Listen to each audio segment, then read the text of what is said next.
اعوذ باللہ من الشیطان الرجیم بسم اللہ الرحمن الرحیم۔ نماز کے مسائل۔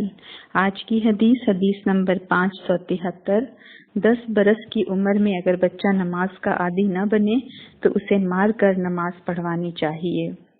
عن عمرو بن شعیب عن ابیہ عن جدہ رضی اللہ عنہما قال قال رسول اللہ صلی اللہ علیہ وسلم مروا اولادکم بالصلاة وهم ابناء 7 سنین واضربوهم علیہا وهم ابناء 10 سنین وفرقوا بینہم فی المضاجع۔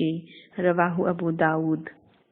حضرت عمرو اپنے باپ شعیب سے اور شعیب اپنے دادا عبداللہ بن عمرو بن عاص سے روایت کرتے ہیں کہ نبی اکرم صلی اللہ علیہ وسلم نے فرمایا، جب تمہارے بچے 7 برس کے ہو جائیں تو انہیں نماز پڑھنے کا حکم دو، جب 10 برس کے ہو جائیں اور نماز باقاعدگی سے نہ پڑھیں تو نماز پڑھانے کے لیے انہیں مارو اور ان کے بستر علیحدہ کر دو۔ اسے ابو داؤد نے روایت کیا ہے اور یہ حدیث صحیح ہے۔ حدیث نمبر 574۔